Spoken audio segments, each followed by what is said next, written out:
सदाशिवसमारम्भां शङ्कराचार्यमध्यमाम् अस्मदाचार्यपर्यन्तां वन्दे गुरुपरम्पराम्। नारायणं नमस्कृत्य नरं चैव नरोत्तमं देवीं सरस्वतीं व्यासं ततो जयमुदीरयेत्. हरि ஓம். இப்படியாக பீஷ்மர் தன்னை வம்சத்துல சந்ததியை உண்டு பண்ண வேண்டும். அதற்காக விசித்திர வீரனின் மனைவிகளாகிய அம்பிகை அம்பாளிகையை கல்யாணம் பண்ணிட்டு சந்தான உற்பத்தி பண்ணுன்னு சொன்னதுக்கு தீர்க்கதமஸ் என்ற ரிஷி மூலியமா எப்படி பலி என்ற ராஜாக்கு குழந்தைகள் பிறந்தார்கள் அப்படின்ற கதையை சொல்லி இந்த புராணத்துல சொன்னபடி நம்மளும் என்ன பண்ணனா இதுக்கு சரியான உபாயம் என்ன அப்படின்னா ஒரு நல்ல ஒரு அந்தணரையோ இல்ல பிராமணரையோ நம்ம தேடி பிடித்து அவருக்கு நிறைய தனங்கள்லாம் கொடுத்து அவரை வணங்கி அவர்கிட்ட விண்ணப்பம் பண்ணி இந்த விசித்திர வீரியனுடைய மனைவிகள் கிட்ட சந்தான உற்பத்தி பண்றதுக்கு சொல்லலாம் அப்படின்னு நம்ம பீஷ்மர் அவ அம்மா கிட்ட சொல்றார். இதை கேட்ட சத்தியவதி என்ன பண்றா, நீ சொன்ன கதையாகிய உசத்தியர் மற்றும் தீர்க்க தமாசிவாளை பத்தி நானும் புராணத்துல கேள்விப்பட்டிருக்கேன். ஆனா இதெல்லாம் புராணத்துல வந்த கதைகள். இந்த காலகட்டத்துக்கு நம்ம சந்ததிக்கும் நம்ம ராஜ்யத்துக்கும் நம்ம குலத்துக்கும் என்ன தேவையோ அதை நம்ம இப்ப பண்ணணும். அதனால பீஷ்மா, நான் உன்னுடைய அம்மா கட்டளை இடுறேன். நீ நம்ம குலத்தின் கீர்த்தி கோசரமும் இந்த ராஜ்யத்தை ஆள்வதற்கு நல்ல ஒரு ராஜா வேணும். அதுக்கு உன்னை தவிர வேற யாருமே கிடையாது. தயவு செஞ்சு நீ உன்னுடைய சத்தியத்தை மீறி இந்த ரெண்டு பேரையும் கல்யாணம் பண்ணிட்டு இந்த ராஜ்ய பாரத்தை எடுத்துக்கோ.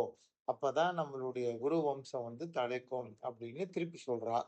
அப்ப பீஷ்மர் என்ன சொல்றார், நீ எக்கார்ந்து சொன்னாலும் இந்த சத்தியத்தை மாத்திரம் என்னால விட முடியாது. உனக்கு தெரியும் சத்தியத்தை தவறினவர்கள் இந்த லோகத்திலேருந்து கீழே தவறி பாதாளத்துக்கு போறதுக்கு சமானம். அதனால என்னை நீங்க வற்புறுத்த வேண்டாம்னு ரொம்ப வருத்தத்தோட அவ அம்மா கிட்ட சொல்றார். அப்ப சத்தியவதி என்ன சொல்றா, இந்த மாதிரி இந்த குலத்துக்கு மிக முக்கியமானவன் நீதான். எல்லா தர்மங்களும் நீ தெரிஞ்சவன். அப்படி தெரிஞ்ச உங்ககிட்ட நான் என்ன பத்தின ஒரு ரகசியத்தை சொல்றேன். நீ இதை வேற யார்கிட்டயும் சொல்லக்கூடாது அப்படின்னு சொல்லிட்டு இந்த சத்தியவதி என்ன பண்றா, தான் எப்படி உபரிசிரவசன் பெண்ணாக பிறந்தது, அதுக்கப்புறம் செம்படவராஜன் கிட்ட மீன் வயிற்றுல இருந்து வெளியில அவங்கிட்ட பெண்ணா வளர்ந்தது. அப்போ போட்டை ஓட்டின்னு இருக்கும் போது பராசரர் என்று சொல்லப்பட்ட மிகப்பெரிய ரிஷி இவகிட்ட நான் உனக்கு புத்திரன் தானம் கொடுக்க போறேன்னு அவர் சொன்னது. அந்த சமயத்துல சத்தியவதி நான் கன்னி பெண்ணா இருக்கேன், எங்க அப்பா அம்மாவுக்கு தெரிஞ்சா அவ ரொம்ப வருத்தப்படுவான்னு சொன்னபோது அந்த ரிஷி இது தர்மத்தின் கட்டாயம், இந்த குழந்தை பிறந்து நீ இந்த போட்ல இருந்து அந்த கரைக்கு போறதுக்குள்ளேயே பழையபடி உனக்கு கன்னித்தன்மை வந்துடும் அப்படின்னு சொன்னப்புறம் இவ அதுக்கு சம்மதிச்சதுனால சத்தியவதியின் தேகத்தில் இருந்த மீன் நாற்றத்தை எல்லாம் கம்ப்ளீட்டா எடுத்துட்டு நல்ல சுகந்த வாசனை வரா மாதிரி வரத்தையும் கொடுத்து அவர்கிட்டேந்து பிறந்த குழந்தை அந்த தீவில பிறந்ததுனால அவனுக்கு துவைபாயனன் என்ற பெயரும், கருப்பா இருந்ததுனால கிருஷ்ணன் என்ற பெயரும், வேதங்களை வகுத்து கொடுத்ததுனால வியாசன் என்ற பெயரும் வந்த ரிஷி தான் பிறந்த உடனேயே அவ அப்பாவோடையே தவம் பண்றதுக்கு போயாச்சு. அப்படிப்பட்ட ரிஷி எனக்கு ஒரு வாக்கு கொடுத்துட்டு போயிருக்கான். உனக்கு எப்ப என்ன பார்க்கணும்னு தோன்றதோ அந்த சமயத்துல நீ என்ன நினைச்சேன்னா நான் உடனே உன் முன்னாடி நிற்பேன்னு சொல்லியிருக்கான். அப்படிப்பட்ட அந்த வியாச ரிஷி உனக்கும் சகோதரன் தான். அதனால இந்த குலத்துல பிறந்த மூத்த பையன் அவன். அவனை நம்ம கூப்பிட்டு விண்ணப்பம் பண்ணினோம்னா என்னுடைய கட்டளையை அவன் நிறைவேற்றாம போக மாட்டான். அவன் மூலியமா நல்ல சத்தியமும் தர்மமும் அறிவும் உள்ள குழந்தைகளை நம்ம இந்த விசித்திர வீரியன் பாரியர்களுக்கு கொடுத்து இந்த வம்சத்தை வளர்க்கலாம். நீ என்ன சொல்ற, உனக்கு இஷ்டமா இருந்தா அந்த ஐடியா பிரகாரம் பண்ணலாம் அப்படின்னு சத்தியவதி சொல்றா. இதை கேட்ட உடனே துவைபாயனர் மற்றும் வியாசருடைய பெயரை கேட்ட உடனே நம்ம இவர் என்ன பண்றார், பீஷ்மர் மிகுந்த சந்தோஷத்தோடு அவன் அம்மா கிட்ட நம்ம இது மாதிரியே பண்ணலாம், இதை விட உசிதமான ஐடியா நமக்கு எதுவும் கிடையாது அப்படின்னு சொல்றார். சொன்ன உடனே நம்ம சத்தியவதி என்ன பண்றா, அந்த சமயத்துல தன்னுடைய மகனை நினைக்கிறாள். அந்த சமயத்துல அம்மாவுக்கு கொடுத்த வாக்கின் பிரகாரம் தவத்தில் ஈடுபட்டு கொண்டிருந்த வியாச ரிஷி அந்த க்ஷணமே அவ அம்மாவாகிய சத்தியவதி முன்னாடி யாருக்கும் தெரியாம ரகசியமா வந்து அவர் பிரசன்னமாறார். அவரை பார்த்த உடனே சத்தியவதிக்கு ரொம்ப ஆனந்தம் மிகுதி ஆயிடுது. ஏன்னா தன்னுடைய பிள்ளைய ரொம்ப நாள் கழிச்சு பார்க்கறா.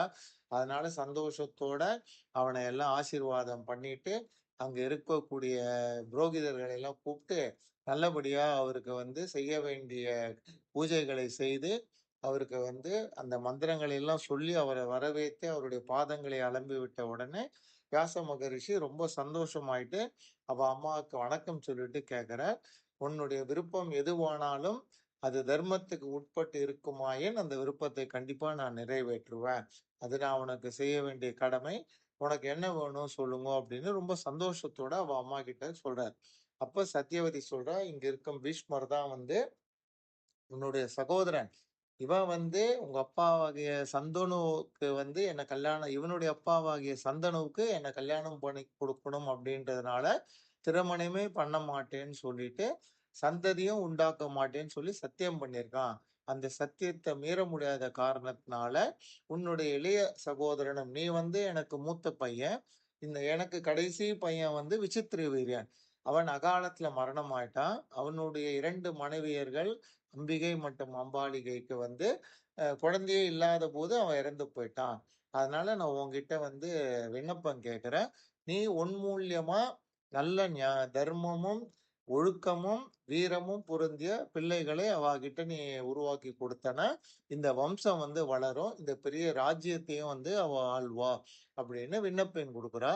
அப்ப நம்ம வியாசர் என்ன சொல்றார், உன்னுடைய கோரிக்கை வந்து தர்மத்துக்கு உட்பட்டது. அதே மாதிரி நீ தர்மத்தின் பக்கம் எப்பவுமே நிற்கக்கூடியவ. அதனால உன்னுடைய விண்ணப்பத்தை நான் வந்து கண்டிப்பா பூர்த்தி பண்றேன். நீ என்ன பண்ணு, அந்த விசித்திர வீரனுடைய மனைவிகள்ல முதல் மனைவி இருக்கா இல்லையா, அதாவது கௌசல்யை என்று சொல்லப்படுகிற அம்பிகையை 1 வருஷ காலம் அவ 2 பேரையும் நீ வந்து ஒரு விரதம் இருக்க சொல்லு. ஏன்னா அந்த விரதம் இருந்து அவ சுத்தமானாதான் என்னால அவ கிட்ட வந்து புத்திர உற்பத்தி செய்ய முடியும். சுத்தம் இல்லாதவர்களை நான் சேர மாட்டேன் அப்படின்னு வியாசர் சொல்றார். ஆனா சத்தியவதி என்ன சொல்றா, அந்த மாதிரி அவெல்லாம் விரதம் இருந்து நீ புத்திரனை உருவாக்குறதுக்குள்ள இந்த ராஜ்யத்தை வந்து யார் ஆள்றது? இந்த ராஜ்யம் வந்து மன்னன் இல்லாததுனால மழை பெய்யறது இல்ல, தேவதைகளும் வரதில்ல, ஜனங்கள்லாம் அப்புறம் கஷ்டத்துக்கு ஆட்படுவா. அதனால நீ இந்த க்ஷணமே அவ கிட்ட வந்து நல்ல புத்திரனை நீ உற்பத்தி பண்ணி கொடுத்தன்னா, இந்த ராஜ்யத்துக்கு அவன ராஜாவாக்கி சீக்கிரமாகவே இந்த ஜனங்களுக்கு இருக்கிற குறைய நிவர்த்தி பண்ணிடுவோம். அப்படின்னு அவ அம்மா சொல்றா. சரின்னு அத கேட்ட உடனே வியாசர் சொல்றார், அப்படின்னா ஓகே. ஆனா ஒரே ஒரு விஷயம் என்ன அப்படின்னா, அந்த மாதிரியான சமயத்துல வந்து அந்த 2 பெண்களும் என்னுடைய தேகத்தில் இருக்கக்கூடிய அழுக்கு மற்றும் அந்த வாசனை இல்லாத ஒரு நாற்றம், என்னுடைய கோரமான முடி, அப்புறம் நான் போட்டிருக்கிற இந்த ட்ரெஸ்ஸு சரியா இல்லாத ஆடை, இது எல்லாத்தையும் அவ வந்து பொறுத்துக்கணும்.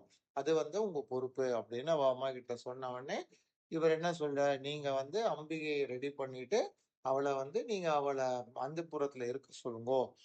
வரேன் அப்படின்னு சொல்லிட்டு அவர் மறைஞ்சுடுறார்.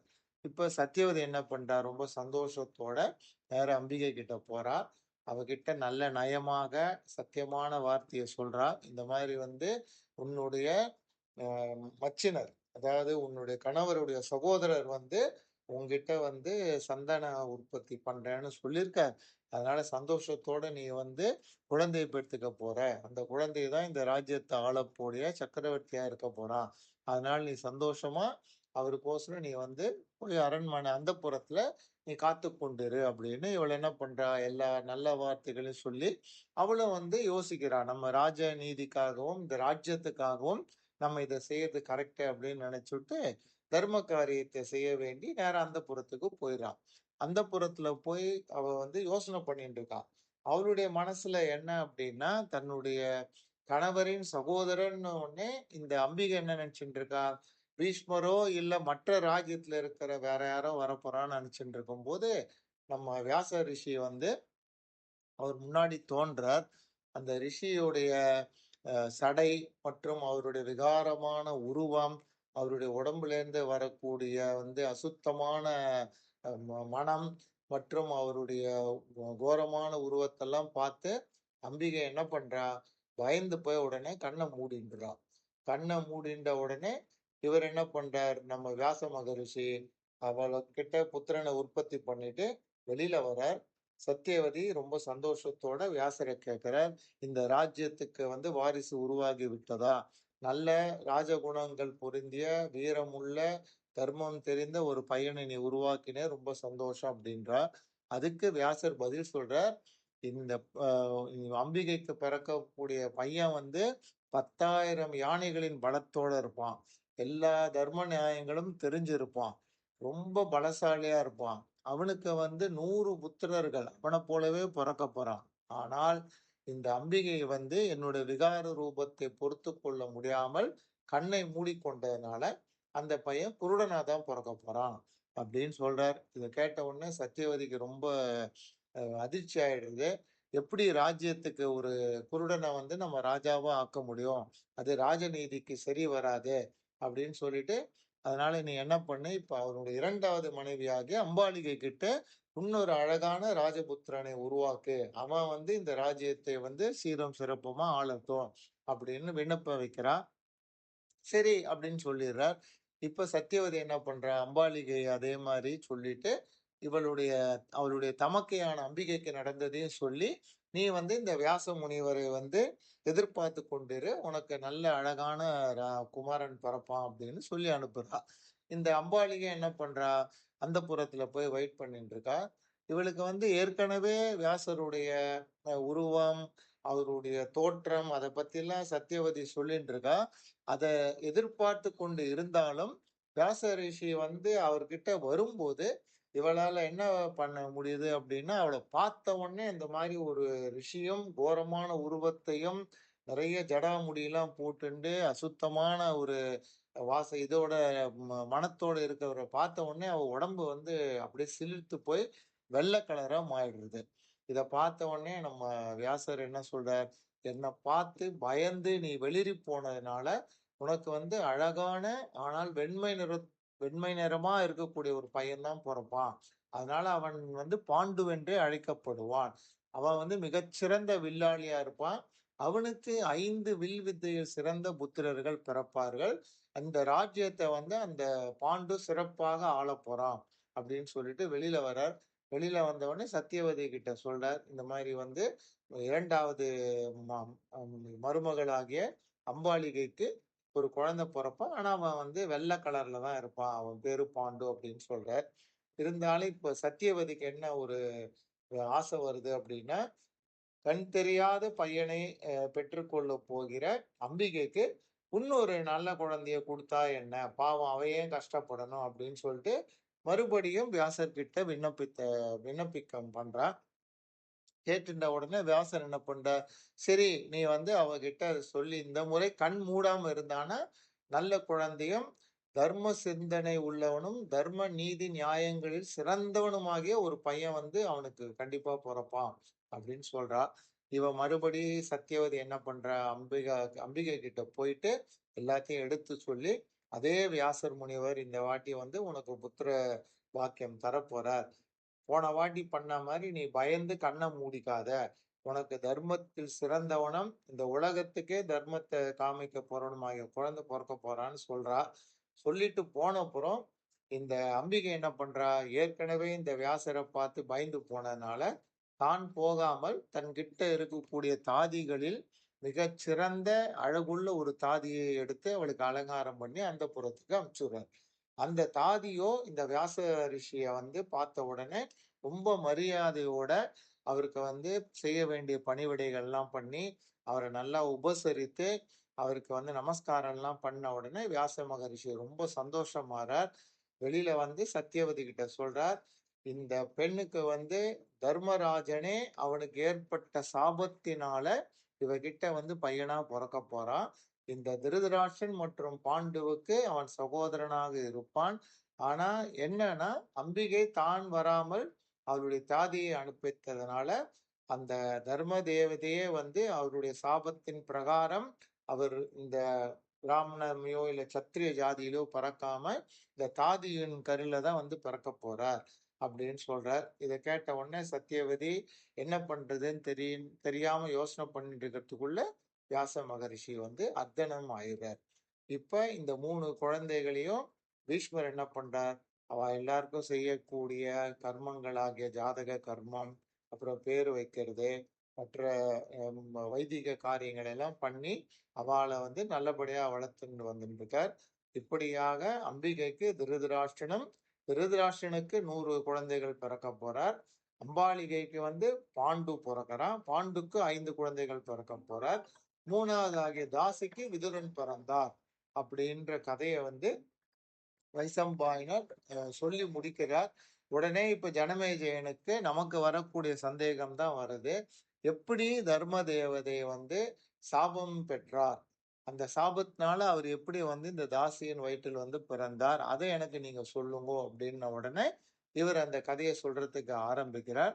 எப்படி தர்ம தேவதைக்கு சாபம் கிடைத்தது, அதன் பலனாக அவர் வந்து இந்த அம்பிகையின் தாசியின் வயிற்றில் பிறந்தார்ன்ற கதையை அடுத்த எபிசோட்ல பார்க்கலாம். ஹரி ஓம்.